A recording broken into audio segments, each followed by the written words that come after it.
So welcome, Liz Kineke. Hi. And let me just give you a brief introduction here.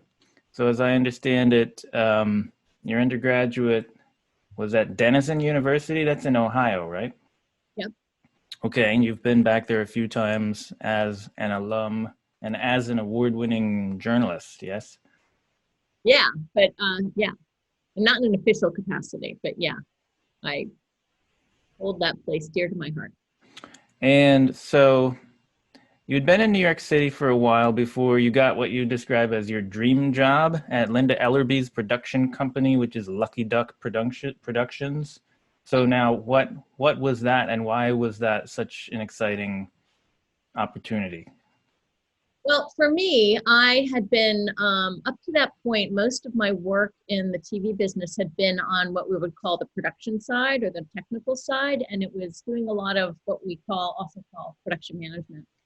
And so I wasn't getting a lot of experience telling stories. I was basically working behind the scenes, setting up crews, making sure people knew where they were going, making sure things were on schedule, ordering lunch, all of that. And so when I was able to sort of get my way into working for this woman who meant so much to me in terms of the, the the path she had forged for women, young women like myself when it came to broadcast journalism, I was like, yes.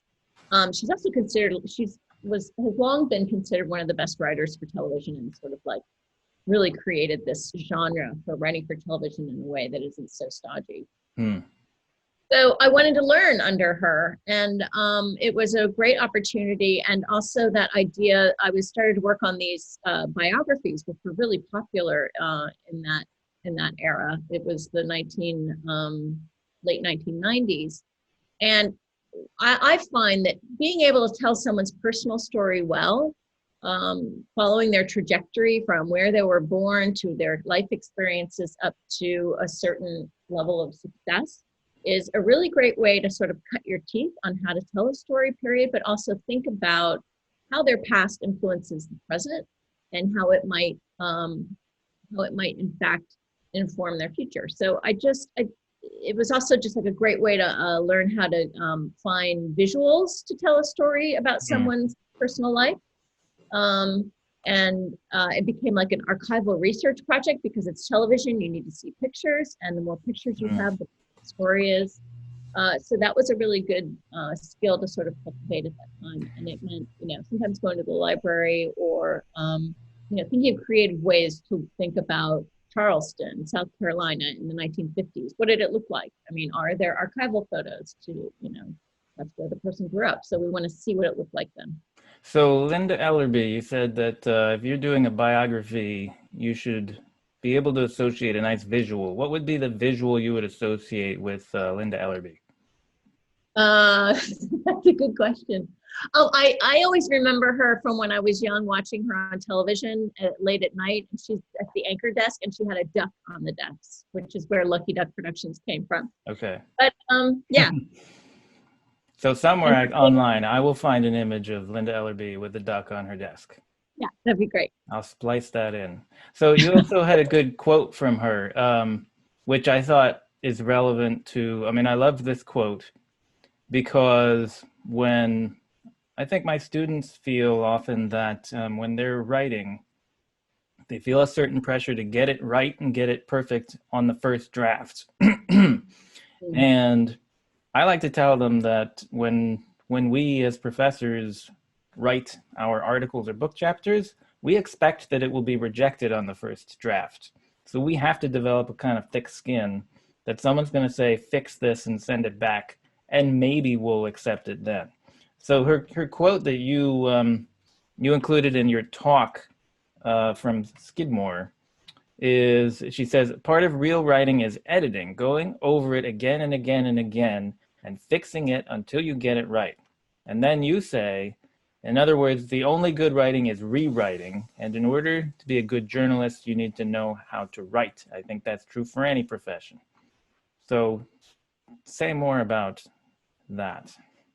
Yeah, well, I find the writing process really painful because it I'm never satisfied with what I see on the page. And I always feel like it can be better. And at some point I have to just walk away. And I do this a lot. I'll walk away from something I'm writing if I'm getting stuck.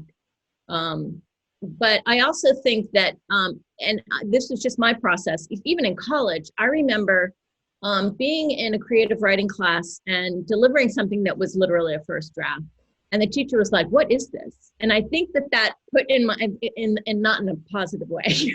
Uh-huh. So like, I think you can do much better.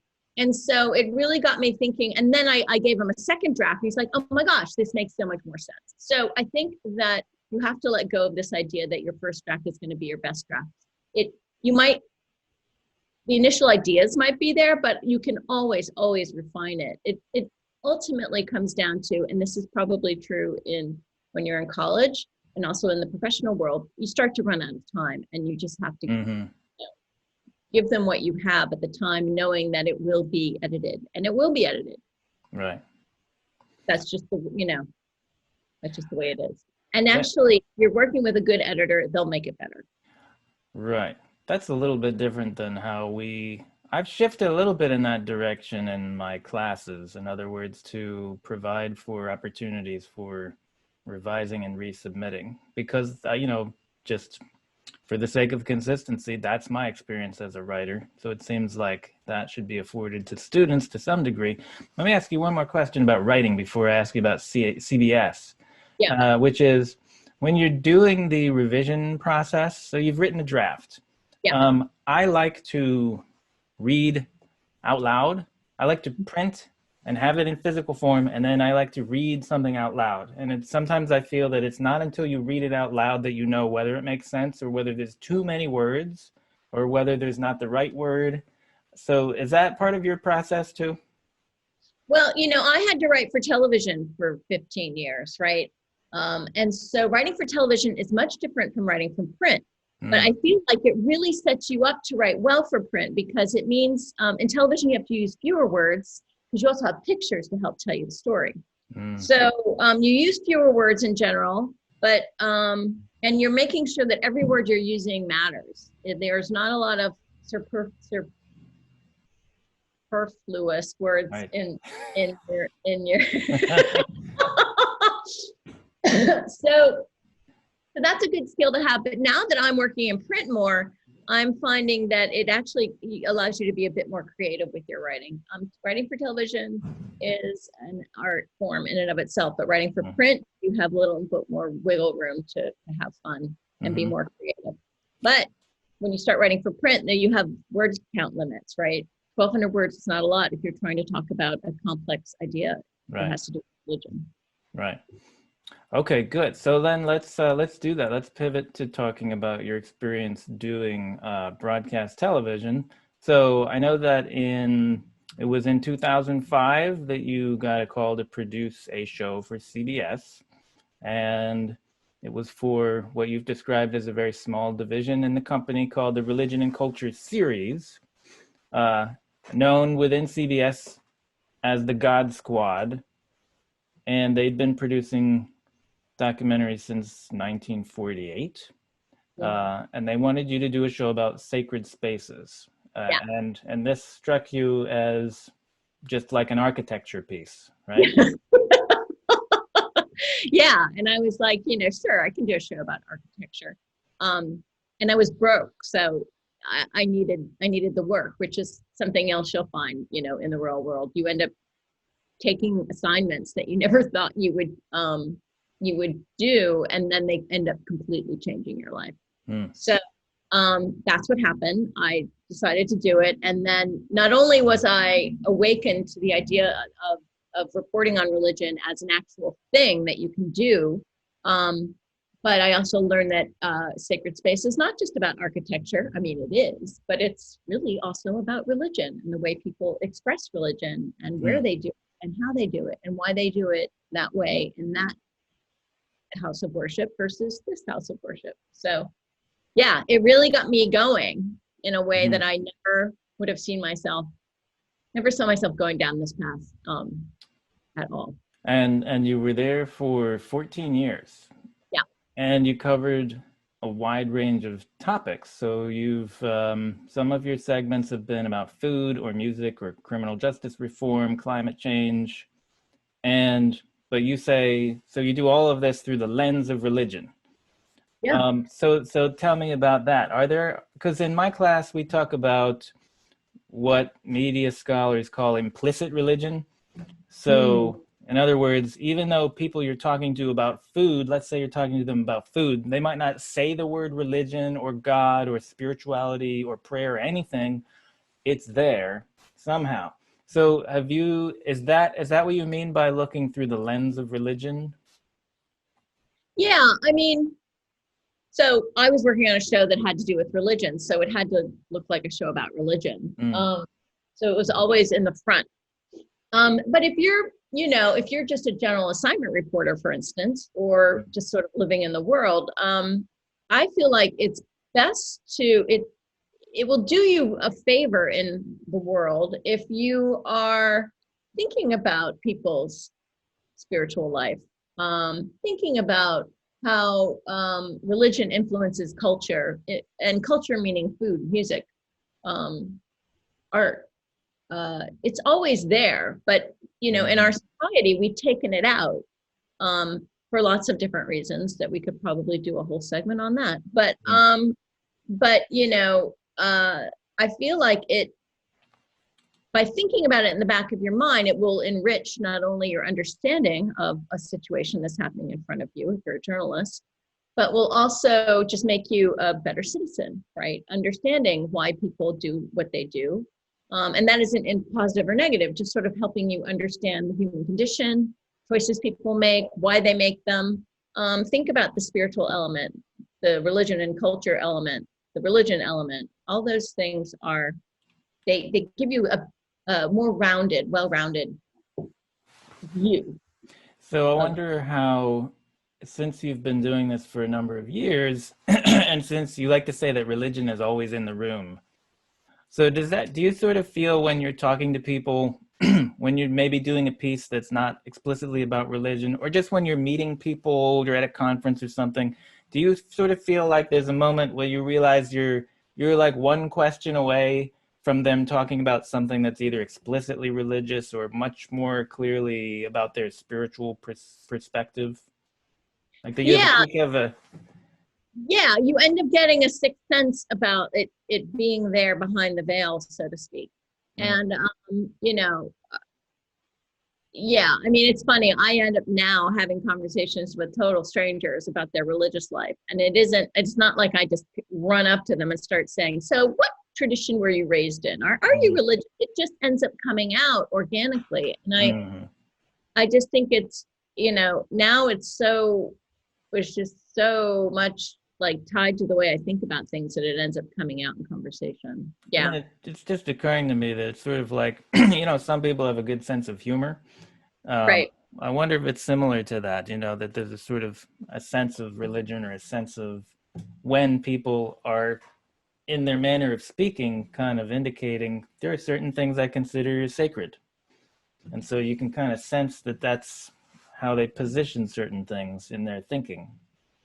Yeah, it's sort of like when something gets on your radar, it's all you can see, right? Mm. Like it's like that kid in the Sixth Sense where he's like, I only see dead people. Like Oh, yeah. now I only see religion stories, or I only hear religion and spirituality in some, speech or something. So yeah, I'm like the kid. I only see I religion. mean, just to riff on that analogy. So in that movie, the Bruce Willis character doesn't realize until the end. I mean, it's total spoiler alert. Doesn't realize to the end that he's dead, and that's why this kid is talking to him, right?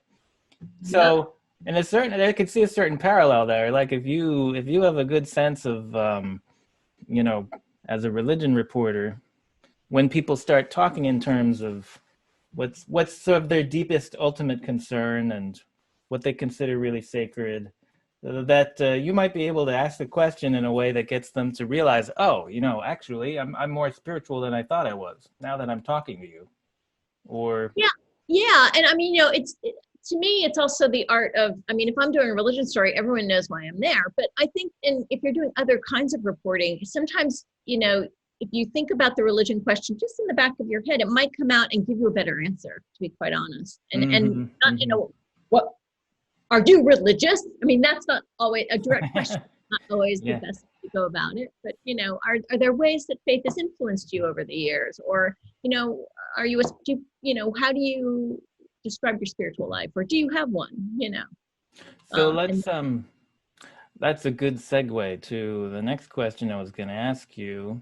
You mentioned in the talk of yours that I read that when somebody used this part of your talk to pivot to a question about Amy Coney Barrett's Supreme Court nomination. So you mentioned in this talk that people are often surprised to learn that the First Amendment includes explicit reference to religion. That's surprising to me, that it's surprising to others. You know what I mean? Yeah. I thought everybody knew that. Well, I feel like people think about the First Amendment and they're like, freedom of the press. Right. That's the first one they mention. And they don't really think about religion because, whereas it's the most important one, because if you don't have the ability to choose what your religion is or isn't, then you don't have any other choice. Freedom of conscience is what they like to call it. Thomas Jefferson et al. So, yeah, yeah. And to me, it's thank goodness for people like you who make sure that you teach about the First Amendment in colleges. It belongs in a high school civics class. But right. Are we still teaching civics in high school? We need to bring that back for obvious reasons. Good question. My daughter just left the house, so I'll have to ask her later. So you also mentioned that you lean on First Amendment scholars. I mean, it seems easy when I read the First Amendment in class. In fact, I think I have some of it right. Okay, yeah, here's the text of the First Amendment. Congress shall make no law respecting an establishment of religion or prohibiting the exercise thereof, semicolon, or abridging the freedom of speech or of the press or of the right of the people peaceably to assemble and to petition the government for a redress of grievances. It's just a list of things. Seems pretty straightforward. And yet, when you get into this, you say in your talk from Skidmore, you need lawyers to help you think through that. This gets really prickly really quickly, doesn't it? Well, yeah. I mean, because of the way people try to apply it to their circumstance, right? So if you're baking a cake and you don't want to sell it to a gay couple, it ends up in the Supreme Court somehow, right? So yeah, if you're thinking about religion, and I don't do a lot of reporting on First Amendment other than to say it exists and these are the ways that religious freedom matters in the US.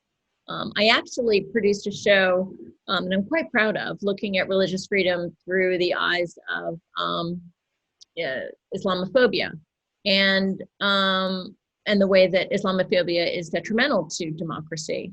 And in fact, I decided to profile a young woman who was Somali, who was a refugee, who was living in Minnesota. She had come here as a young girl and had gone to college and gotten a master's in poli-sci, I believe.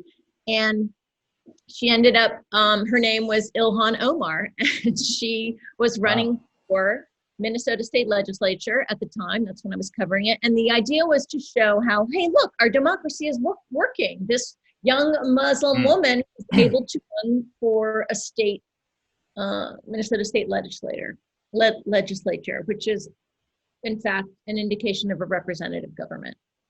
Well, that was 2015 or 2015, and she won. And now, as you know, she's a lightning rod for, and she just won her re-election to the U.S. House of Representatives. But yeah, so I mean, I like those kinds of stories rather than the cake baking stories for a gay couple are really important, but I don't, those sort of fall out of my line of interest and expertise. But it's about religious minorities who are basically just trying to show up to their house of worship without being under any kind of threat. Those are the kinds of stories I like to tell.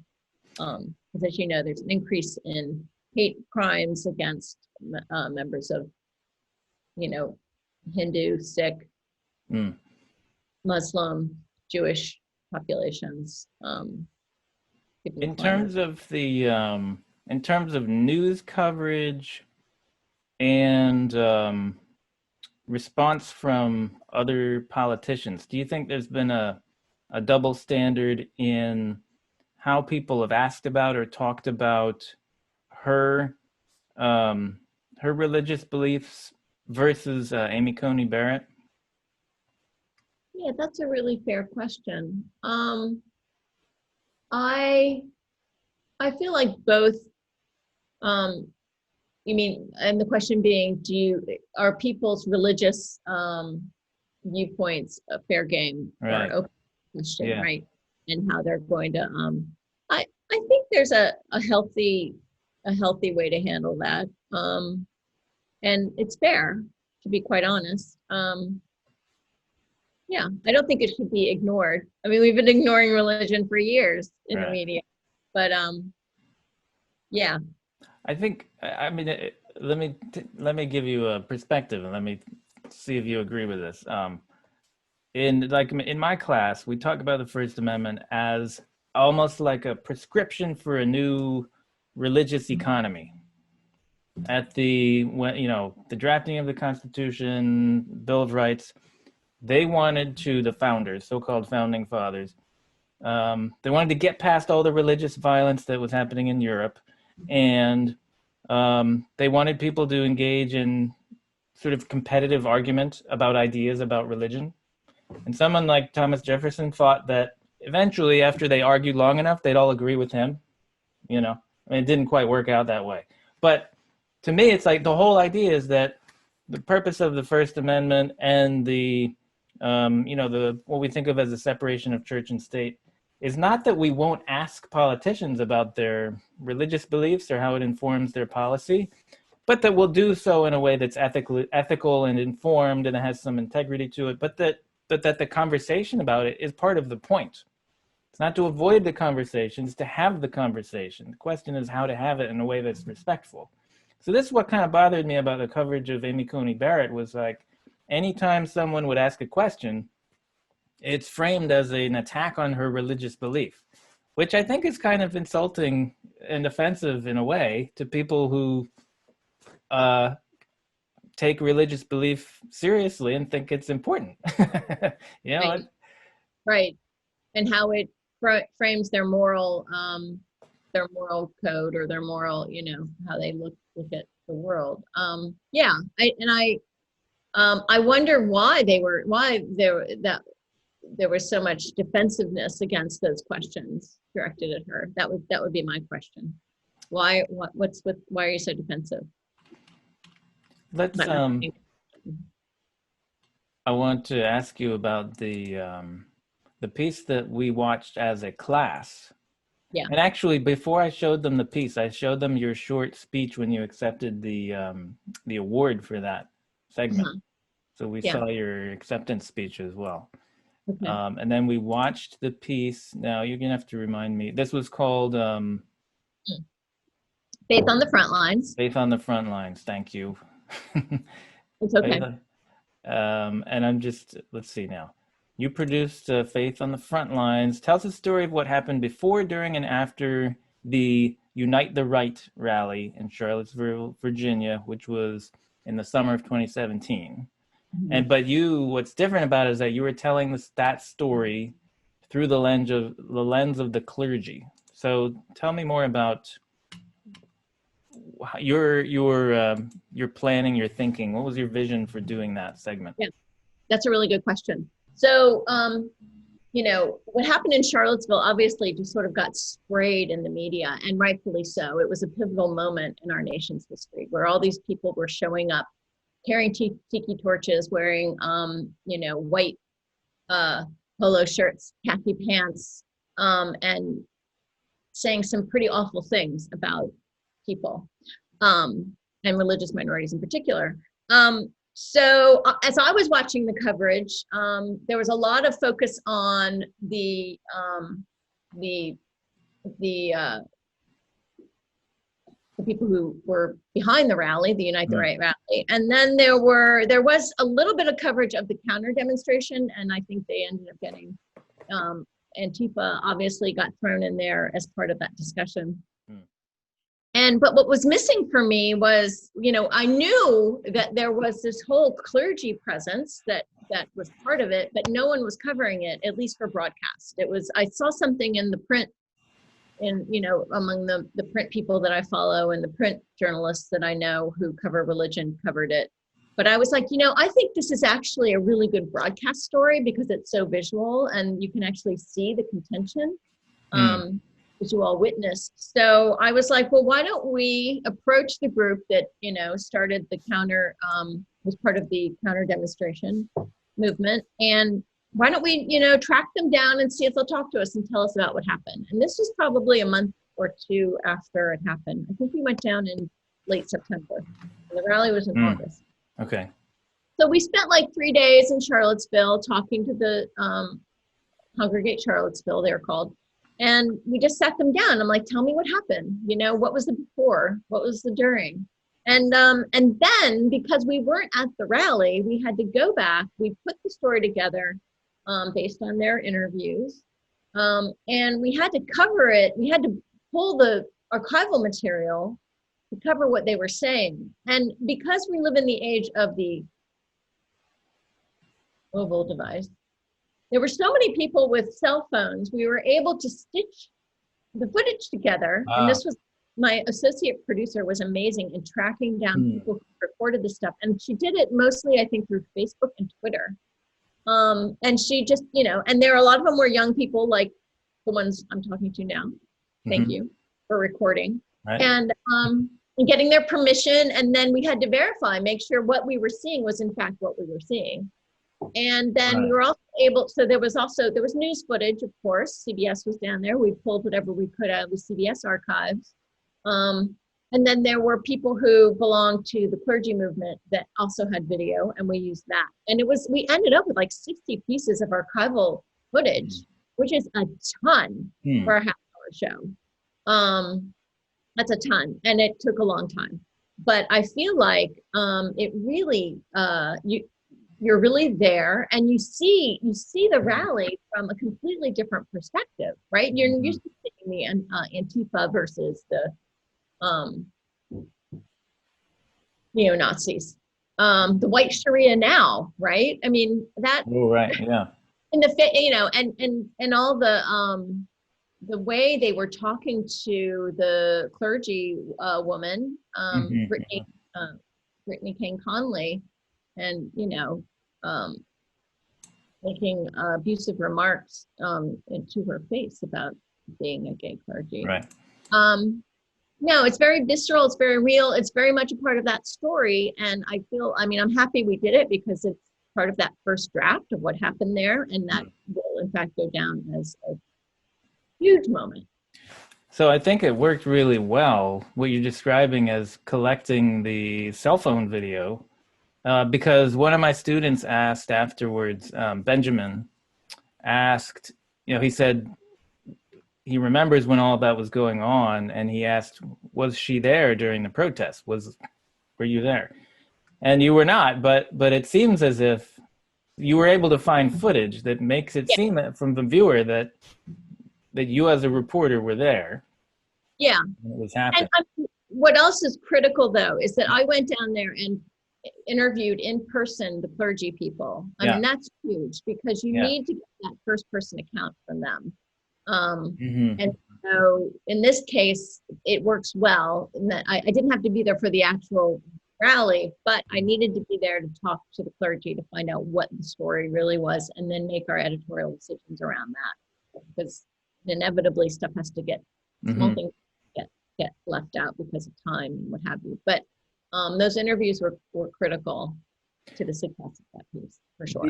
What was the name of the descendant of the Lee, Robert E. Lee descendant? Was it Robert Lee, was it W. Lee? Robert W. Lee, the fourth? I don't remember what number he is. Okay. Yeah, I think you may be right about that. but in any case, a number of my students found that part of the show fascinating. So let me read you a few comments.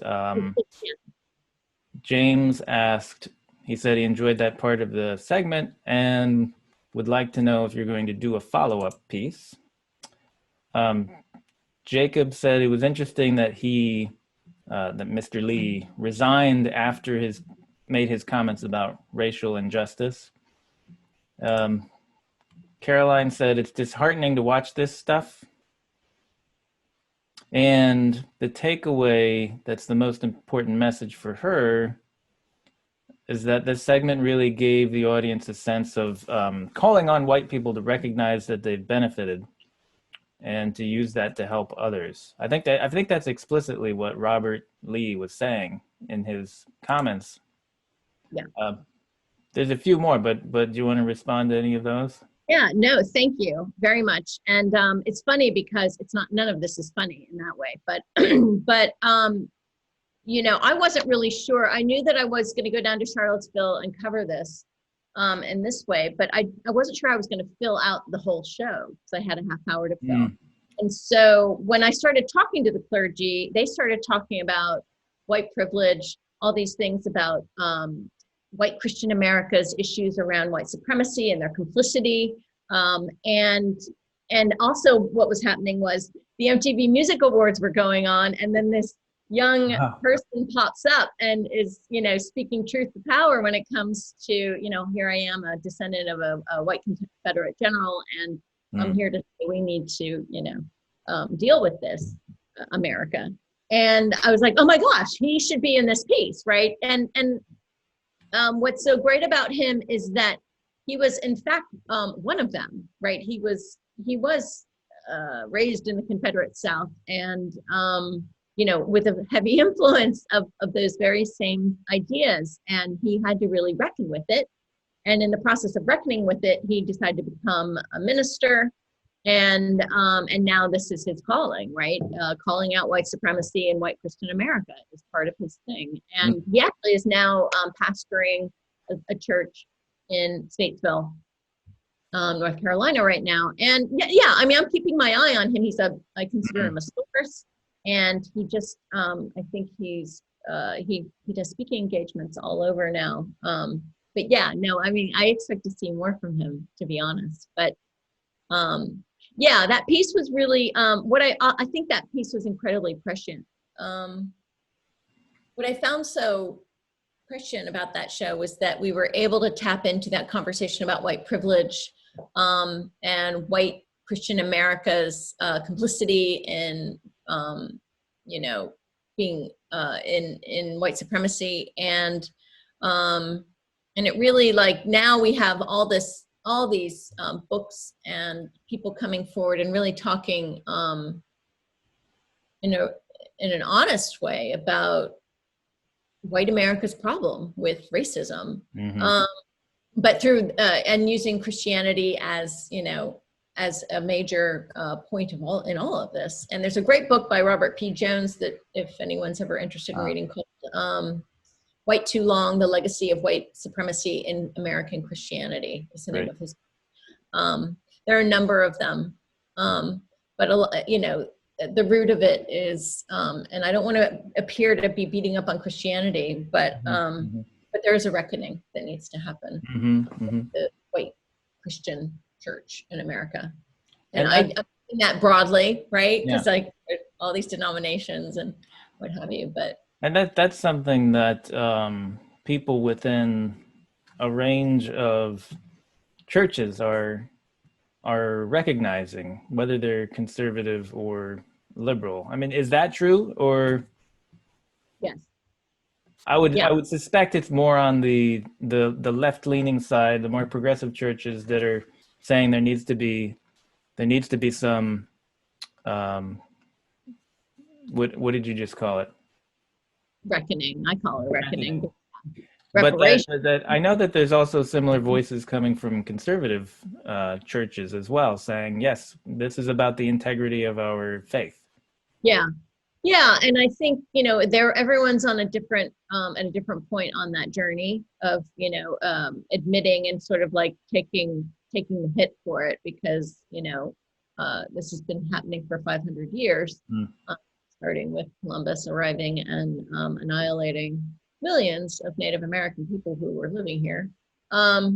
So yeah, it's a generational sort of um, inheritance that we're all sort of need to reckon with and try to make amends for in whatever way, small way we can. Big ways too would be great, but small ways if we're just individuals. So yeah, I think talking about race without talking about religion is a big Mm. mistake, to be quite honest.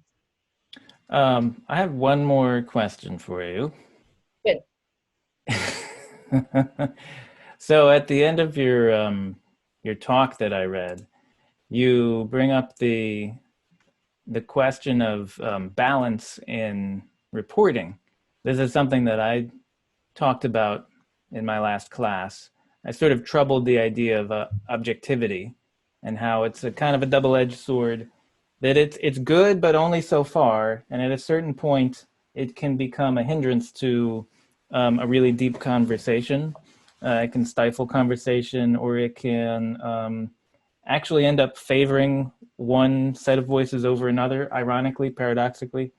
Um, so I wanted to read a little bit from what you said about this. You said, one of the greatest misconceptions about being a reporter on the God beat is that you need to be religious. You don't.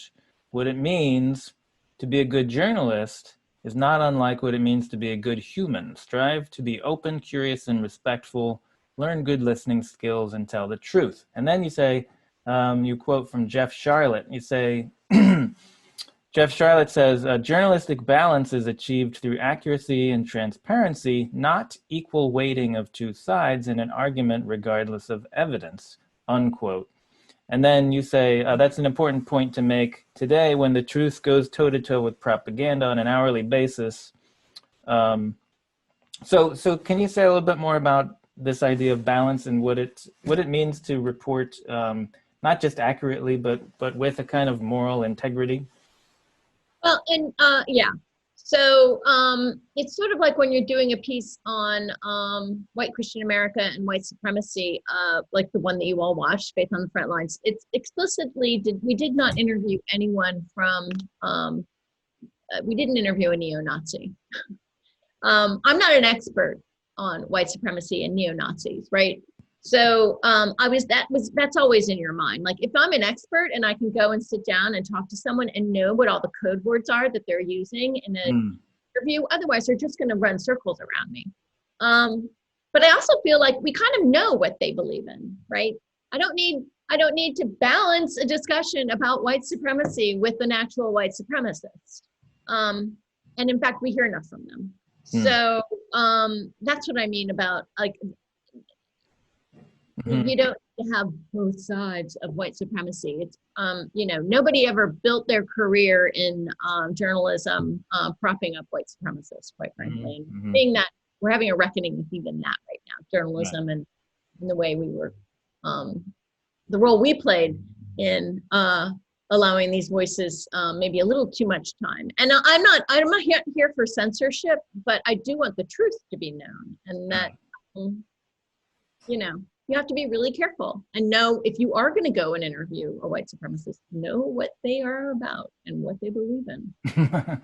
Really get used to hearing what they say, because you need to be able to challenge it as they say it. Tricky, very tricky. So thank you, Liz, for taking maybe what ended up being more time than you'd planned. But I think this was a great conversation. Oh, good. And I appreciate your time, and I'm sure my students will as well. Yeah, thank you for having me. It's fun. I like the back and forth. It's a lot easier than just sort of, it's more fun to do a speech in person, and I'd rather do a back and forth on Zoom. Yeah, it was fun. It went fast. That's the sign of a good interview, right? It's the sign of a good interview is that you're an amazing interviewer. But I just want to say to your students, thank you so much for watching the show, and thank you for your thoughtful comments. And, I really appreciate the support. And if you have more questions, let me know. Happy to. Great.